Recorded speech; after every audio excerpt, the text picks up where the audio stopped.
everyone, and welcome to the Edtech podcast. In this second episode covering emerge education startups, I catch up with two lifelong learning companies, Howdo and Crehana. Howdo founder and former SoundCloud brandman Mark Dewing explains why he thinks offline learning is the way forward, whilst Peruvian co-founder of Crehana, Diego Diaz, talks about the pain point of quality online education in emerging markets. This is the last of the Hackney edition of the Edtech podcast, and I end with a small roundup on what I've learnt investigating education and tech projects here. Coming up from next week, Joe Dale, Urban Teacher and Makers Academy. For now, let's find out what Howdo and Crehana have in common.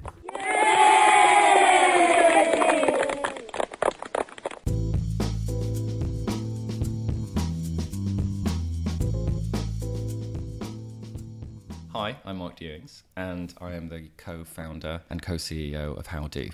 And Howdo is a platform marketplace for real-life learning. And real-life learning is really about workshops, classes, courses, and in-person events that people can go to have a learning experience. If I'm, say, a freelancer and I want to increase my digital skill set, is the idea that essentially it aggregates all of the existing digital learning and physical learning offerings? Yes, so we believe that it's really important still for education and learning, especially of adults, to take place not just online, as it's become increasingly popular, but also very much offline. So we're focusing for the time being solely on offline, and definitely technology, definitely design, but also other learning activities where you need to be sort of in person with an instructor directly. So things like the creative arts, performing arts, they don't tend to sit well or that well online, but are brilliant when it's in an offline, in-person environment. And it could be freelancers, definitely, but also someone that's just trying to dip their toe in. Maybe they're a closet artist and they take a life drawing class for the first time and then move towards a longer course or class as well. Okay, great. And do you see this very much sitting within a city environment? Yeah, so we're starting in London, and that's because there's such a rich and wide variety of classes and courses already here, and a bunch of people who we're certain want to learn. But often it's just too hard. So, when we show people our app right now, the common response is, I really want to do something like that. And then you ask them why they never have. And most of the time it's because they sort of had a quick search of Google, or someone suggested, they might look at a certain provider or a certain class of course, but they never really got around to it. So we think there's a sort of serious amount of latent demand for this kind of thing. And, starting in a city environment, definitely where there's a lot of creative individuals and a lot of individuals that will sort of try something for the first time. We do think over time that should expand, either still in specific cities, certainly in the UK, and also we have our eye on international expansion very, very quickly. So we've seen the success of some of the event apps, actually, like Dojo and YPlan and HypeApp, etc. And they've done something similar with a hyper-local starting point and then moving into different cities, both nationally and internationally. In terms of the business model of Howdo, how does that play out? So it's very simple. I mean, it's free to list for a provider, and then we charge a commission on a booking, and it's a very competitive commission rate. And for the user, the price should always be the same on Howdo as it is on the provider side as well. And how long have you been established for? I know that you previously worked at SoundCloud. What's this life like? So SoundCloud was an amazing experience and a fantastic learning experience, actually, of a startup that scaled tremendously, and everyone knows about it. When I started, they didn't, and now they do. And from that experience, it was then obvious, to go and start something myself. And obviously a keen learner, so going from absolutely nothing and building a team. I have a couple of fantastic co-founders, and we've been working together, I'd say a little over sort of 6 to 9 months, but really we started full time on this only in January. And in that time, we've achieved an awful lot. We have a very high quality, minimal viable product. It's out and it's released in beta right now. So I do encourage people to go to howdo.co, take a look. And we've also had tremendous success already with some of the highest quality providers in London. And I think that's important because we're trying to offer a really, really unique and, in this space, user experience.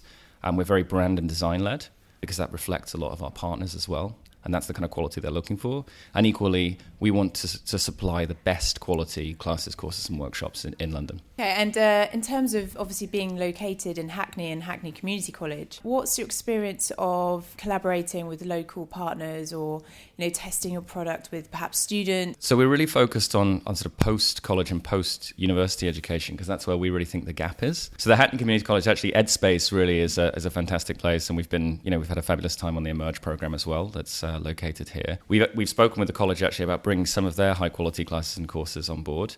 We might actually kind of take a couple of students on as interns at some point perhaps in the summer. In terms of the sort of rest of the locality, we're talking obviously with the high quality providers around here. There's a performing arts school very close and another couple of arts related providers literally a couple of streets away. In the main though, I think we really want to ensure that we have classes and courses all across London. Because most users, it's kind of what I mentioned, there's a sort of latent demand. There's some people that are serial class goers and they'll do 4, 5, 6 classes, a month or a year. But for other people, it's really about them being able to find some really relevant content that's also very close by. That to us is what accessible learning means. So we need to make sure that we've got, highly localized providers across Hackney, East London, but also North, South, and West London and Central London as well. I know that yesterday was the demo day for the Emerge Education. Is it the 5th cohort? It is, with the 5th cohort. Yes. Yeah. So obviously the culmination of that is pitching to investors and then a cocktail evening. So how did that go and how are you feeling now? It's good. I've got a very strong black coffee in front of me that I'm drinking. For the most part, we had a great time, and it's a really good experience, obviously, pitching at any point, but pitching in front of some really, really great investment community that Emerge managed to bring together. We started raising around a few weeks ago, and we're getting some really good responses actually from early stage VCs, and that's set to continue. I hope we'll be closing that round by the end of Q2, so that will help us to sort of fuel the next stage of growth, bring on more providers and especially a lot more users. And I think in general, the cocktail part in particular, or more the meet and greet at the end with both, some of the investment community and also other edtech companies in London. So I think one great thing about Emerge program and Edspace is just being able to meet a lot of other individuals who've sort of gone through this stage. And that's true of, the edtech space and the broader tech community. And I think it already looks like, as you mentioned before, I was previously involved more in the music space and to some degree the tech space in London, but more in Berlin and New York actually. And I think that what Emerge has managed to do is sort of foster some of that education community. It's a very tight knit community, and we feel literally in 14 weeks like we've become a part of that. That's really fantastic. And for those people that want to find out more, so you mentioned the website. Do you have a Twitter account? We think Instagram's actually a great place for us. They should check us out on Instagram at howdo.co as well. But yeah, go to the website, howdo.co. If you don't see a class you like, don't worry. We're literally uploading more every single day. And if you're a content provider, so if you teach classes, courses or workshops, or even if you'd like to, and you can find a space, you can upload your content as well and start teaching.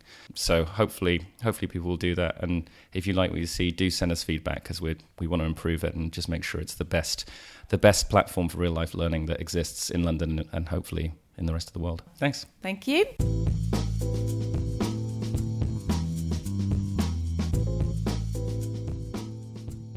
My name is Diego. I'm founder and CEO of Crehana. Crehana is a project-based learning platform for freelancers in emerging markets. Basically, what we do is we reunite creative content built by industry's experts in Latam and Spain right now. And what we're trying to do is solve a huge pain in which aspiring creatives cannot get access to high quality education because there's actually no type of online training solutions for them in their own local language. There's a high concentration of online education companies in English, but when we look at emerging markets such as Latam, Eastern Europe, there's actually no type of supply on creative training for them. So we're trying to solve that gap by providing content and courses built by a network of people around the world and giving them access to high quality education. Okay, fantastic. And my understanding is that your base or your background is from Peru. Yes. Is that right? So, but in terms of the offering, is it very much for the whole of Latam or? Yes, right now we are rolling out courses in Spanish, and we launched Crehana 1 year ago, and we have more than 115,000 users coming from 15 countries in Latam and Spain. Got really good traction because we are solving a huge pain, which is access to high quality education. And I think one of the most interesting things of our model is the way that we teach. We are not trying to do the same things that other companies are doing by just giving access to video classes. Mm-hmm. All of our courses are project based, so people actually can build something at the end of the course. And we do that because we believe that people learn when they actually apply it and not just by seeing or watching a video. And it makes sense because we target right now all of the creative professionals. So we know that they usually build and create, and that's what basically we are trying to help them by offering this type of courses. Well, what would like an average user be for you guys? So we have two groups of users right now. We have people that are between 18 to 24 years old, and they're like aspiring creatives that probably are learning or are trying to get in the creative industry. So we could put them as students and people that want to go in the job market inside the creative industry. Then we have another group of people which are between 25 to 31, which could be like 80% of them freelancers. They are independent professionals and they try to upgrade their skills by learning new ones in Crehana and getting access to better job opportunities as well. So with Brazil, obviously their economy has slowed somewhat, but say 2, 3, 4 years ago, there was a lot of excitement around sort of edtech investment and focus on Brazil. Have you thought about Portuguese platforms and that kind of thing as well? Actually, yes. Right now, what we're doing is focusing on doubling down on the Spanish-speaking market, or Latam and Spain. But we wanted to enter at the end of this year to Brazil, and then some investors told us to accelerate and enter maybe in August. But finally, we think we'll enter to the Brazilian market at the end of this year. Okay, exciting. Yes, that's exciting. And same type of demographic and in terms of aspiring users and that kind of thing? Yes, exactly the same. And now outside of Latam, obviously Spanish is spoken in a number of places. What are your sort of aspirations or international focuses in terms of market outside of Latam? So yeah, basically we want to solve access to high quality education in emerging markets. So for us right now, we target Spanish-speaking people, and in next steps we're going to target Portuguese-speaking people. But we see that there's a high opportunity in other markets such as Africa or Eastern Europe, and we would probably go in inside those markets. But first we need to grow like step by step. Like we need to close markets, and before entering into a new one, we need to have dominance of one. So in our possibilities of expansion, we know that if we grow vertically by launching in different languages, we're going to totally scale, and it is in our radar. But in for the near future, we're just going to double down on Latam and enter Brazil soon.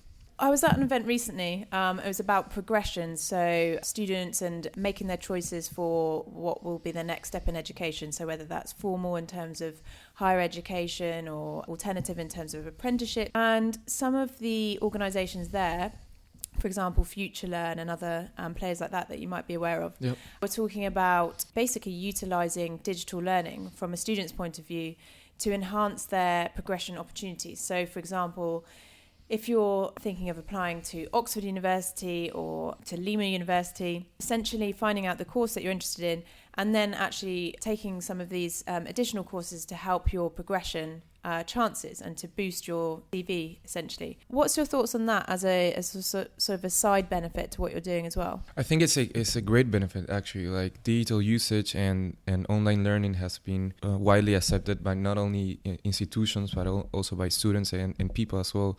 So I think one of our next steps is actually build relationships and a closer partnership with universities and creative institutions, so we can offer other type of courses in which their students can get access through any type of device connected to the internet. So yeah, I think it's great if we can provide that gap between the education that people have in institutions and the actual education you need to work.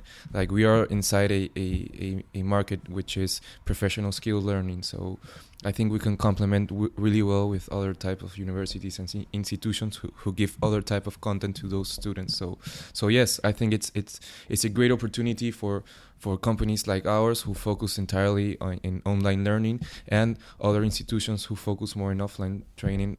We could make some synergy there because our intention and mission is to democratize creative training. So I think we can reach mass by giving access to people to high quality education just by going online. So yes, I think it's a great thing to do, and for us, we are totally looking at in the future years. Yeah. Okay, and there's quite a focus now on Latam. I know the Khan Academy as well are putting resource and specific individuals behind this Latam ambition. So how do you see yourselves different from something like the Khan Academy as well, and what they're doing in Latam? Yeah, so I think Khan Academy is in a different market, and they have other types of learning resources. Like, we are really focused on producing bit-sized practical courses who last between 3 to 5 hours. And I think one of the great things that we are doing is we're actually building a really close network of content providers who are amazing creatives around the world who have a lot of experience, and they want to share that experience with other people, and so them can learn from their past experiences as well.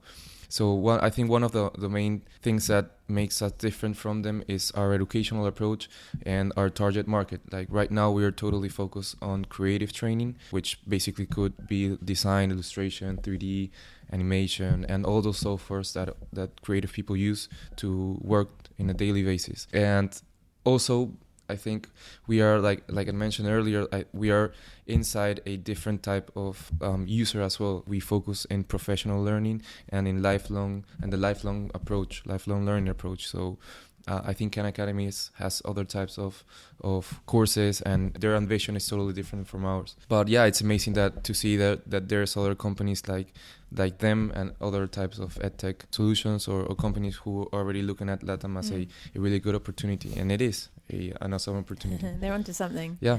And what's the business model in a nutshell as well? Yes, so our business model is really simple. Out of each transaction, 50% of commission goes to the content creator and 50% stays in Crehana. So actually, teachers are receiving monthly about an average of $500 to $600. That's, of course, a very good secondary income for them. So actually, what we are doing is building relationships with these teachers. So now we are part of their lives and also part of a secondary monthly income that really serves really good for them. Where actually one creative in the industry is earning about $2,000 average. So having a secondary income of about $500, $600 each month is really good for them. Fantastic. And I know that there's quite a project at the moment, I think in Mexico, looking at the quality of teachers and making sure that we sort of raise the aspirations in terms of accrediting teachers and having quality. So how do you kind of make sure that the people providing the courses are, really high quality so that you achieve the ambitions that you've set out as well? So the process is when we first meet a teacher, we instead of looking his CV or where he studied, what we do is look their jobs and their portfolio, because in the creative industry everything is visual, so it's really easy to see if one potential teacher is good or not by just looking their portfolio and watching if they have really good stuff that really attracts the future users. So what we do is we have a quick Skype call where we talk with them, and then we check and review their portfolio, and if it's good, then he starts all the process to build the course. And what's your background as well in terms of come on this journey in terms of a startup, and do you have any advice for other people that are thinking of doing the same thing? In my case, my background is I studied business and administration in Peru, and before Crehana, I launched actually with Diego another startup that was also in the Edtech industry, where we offered a lot of courses from lots of categories, from finance to business, entrepreneurship, also photography and design. So we learned in that MVP for about 8 months, then we pivoted to Crehana. And yeah, well, in my case, I think I have a little bit more of the creative side and I think I know a little bit more about the industry because I play guitar since I'm 12. I'm part of a band since I'm 14, I think, 15. I'm 25 right now, so yeah. And I studied business engineering as well in Peru. And I think one of the main reasons in which we've accomplished what we are doing right now is because we've been working a lot and we've been really passionate about actually solving that gap between access to education and professional skill learning. And I think it's been an awesome journey till now. I think we are now in the hardest part of our journey, like a startup, because we've already accomplished product market fit, and we're trying to think about how we can sustain our growth through the next months. And any type of advice, I think when they always ask me about this, I think it's about just having a big passion about the things that you do, because it's going to be a long journey until you can actually build a sustainable company of an idea that could be an idea that came to your mind and you just wanted to do that. So yeah, being passionate is what I think it's helped us both, about just working a lot and being able to actually step by step go through a business plan, which is basically in our head, and the second advice is I think it's being really well organized and having structured goals and objectives, so you can actually see how you're doing from the things that you actually plan at the beginning. So I think one of our major and critical aspects of which we are having an awesome growth is because we are actually measuring everything, and we are planning everything out and measuring how we went with our plan and trying to shift it depending on how we are doing in a specific month. So being organized, I think it's one of the great things that we've been accomplished during the past year, and it's one of the best advice I can give to any type of entrepreneur or people that want to start. And do you have a message for any educators or anyone else listening? Yeah, I think education is amazing. I think the only way you can change people and the only way you can actually change society is by giving them access to education and giving them the chance to grow as a professional. So I think we are in education not only because we see there is business there, but because there's also a huge opportunity in which we can actually change lives and help other people to grow professionally and personally as well. So cheers to all the people that are inside education, and I hope you go in Crehana and see what we're doing over there. And how can they find out more about Crehana? So is there a website or a Twitter handle? Yeah, you can go into Crehana.com. It's in Spanish, so if you like Spanish or you know a little bit about Spanish, you can enroll into our courses. You can follow us on Facebook, in Twitter, in Instagram. We are like in all social media, I think, in Pinterest, I think as well. So yeah, you can contact us through the website or social media pages, and we look forward to talking to anyone that's interested in us. Wonderful. Okay, well, thank you very much for your time, both of you. Yeah, thanks.